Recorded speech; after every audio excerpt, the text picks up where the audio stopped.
Hi, my name is Brian. Welcome to my 28 Days Later music production course, where I will be teaching you everything you need to know to become a full-time producer, from creating entire songs to developing your own brand and creating a business plan. In the last video, I showed you how to apply EQ to start to creating a balance in the sounds for your song. And in this video, I will show you how to use compression to keep working on the balance of our song. If you are new to these videos, please make sure to check out the other videos in this course, that way we can be on the same page. And if you're liking these videos, please give it a thumb up and subscribe to my YouTube channel and follow me on Instagram. That helps me a lot. Okay, before we start compressing stuff, we need to know what transients are. The transients are these bursts in energy that you have at the beginning of a sound. For example, let's look into our main melody. So you see these peaks that we have here.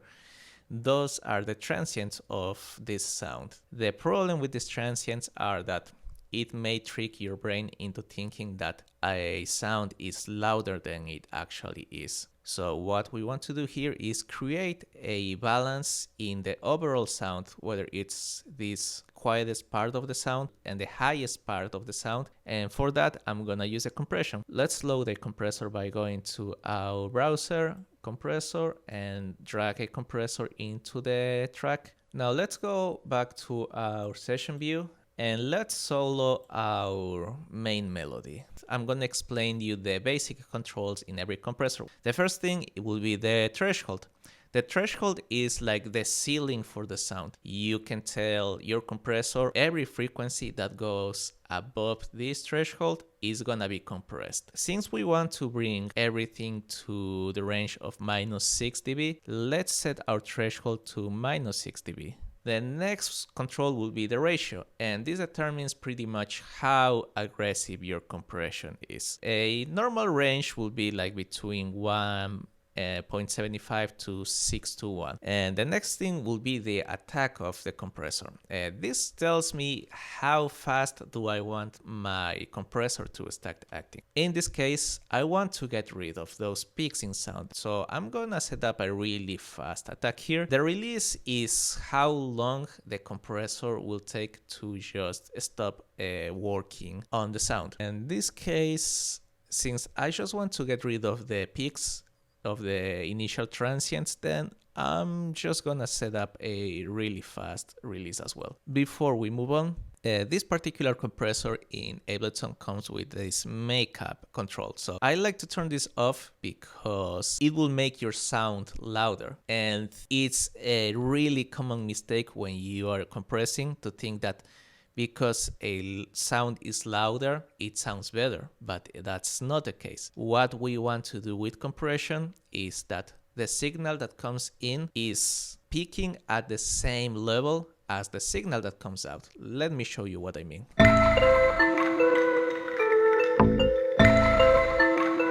Now, I see that my compressed signal is peaking at 13.5. Pre-compression signal sounds at 12.5. So what I want to do here is add just 1 dB here. It's much easier to just write down 1 dB. Oops. 1 dB. And let me show you something here. Now let's try to hear the difference on the sound when playing solo and how it sounds when playing with everything else.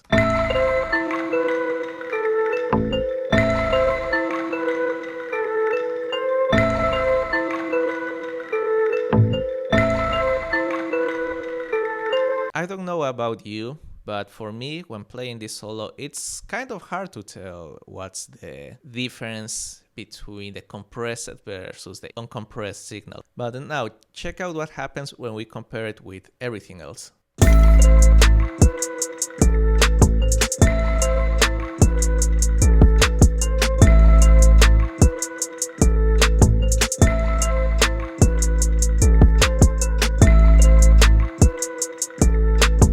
Now it's much more obvious. The sound loses a lot of its presence if I turn off the compression. If I wanted to make it a little more obvious, Then let's reduce the threshold a little bit more and maybe increase the ratio to 7:1. And now see what happens.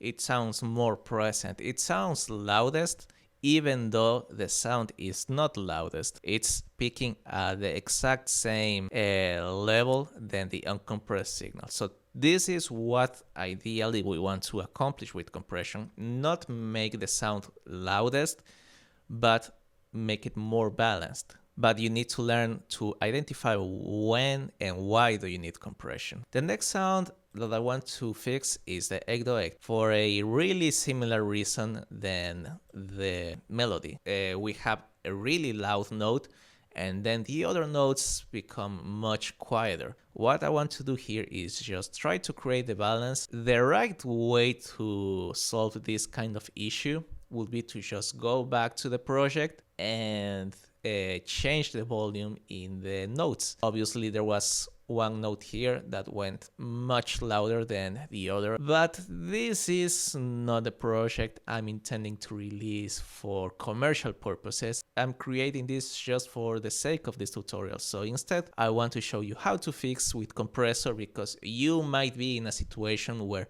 you cannot go back to the project and you will have to fix it with tools like this. Let's go back to our session view, and now I'm gonna solo the bass. I'm gonna set up the ratio. I'm gonna set up the attack. Now for the release here, I'm gonna set up to, let's say, 2 seconds. And now let's try to determine what our threshold should be.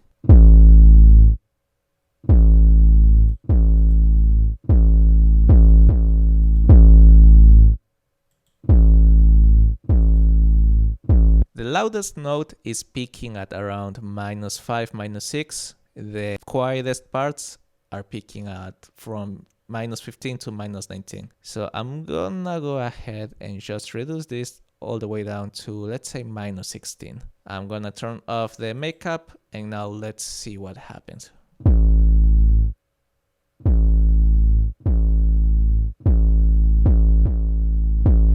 Now our signal is way more balanced. By the way, this yellow level that you see here, this is called the gain reduction. This is pretty much showing you how much the compression is affecting the sound signal. At this point, what I can do is raise the volume of my sound a little more. For this, I'm gonna use the output, or actually, you know what? I'm gonna use a utility here. I just feel like using utility to control volume parameters are much more effective. And let's set up to +6. Okay, let's see what happens here. Now, I feel like the bass is a little bit too loud, so I'm gonna go down to 5 dB here and see what happens.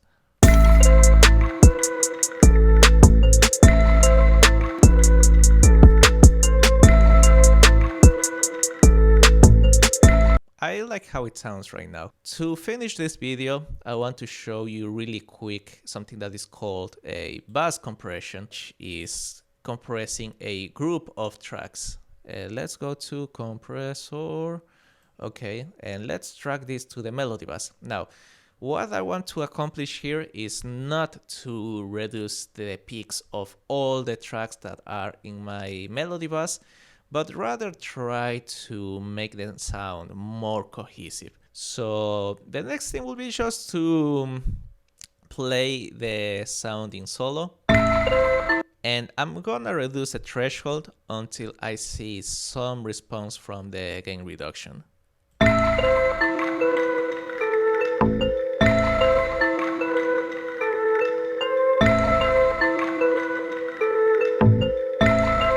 Okay, I feel like this is good enough. Difference is gonna be almost not noticeable, but I like to do this on the basses just to, you know, cohesion. So I'm gonna do the same thing on the drum bass. Okay, in this case, I want the attack to be high. I don't want the kick and the snare losing those initial transients and make them lose their punch. Okay, so the ratio, let's set up a 4:1. As for release, set up a fast release.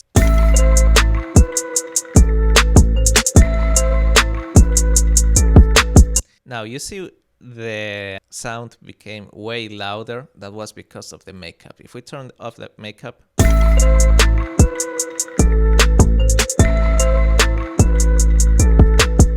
okay, at this point I'm pretty much happy with compression. I could go ahead and compress all the other sounds to give them a little more of punch and presence, but at the moment I just want to focus on stuff that it's obviously we need to fix. One really important element that I almost forgot here is the effect. Yes, this is a sound that comes like 6-7 times in the whole song, but you see it has this really sharp attack, and whenever this sound comes in, it's bringing the peaks of our song as a whole much higher. So what I want to do here is just apply some compression just to tame some of those loudest peaks.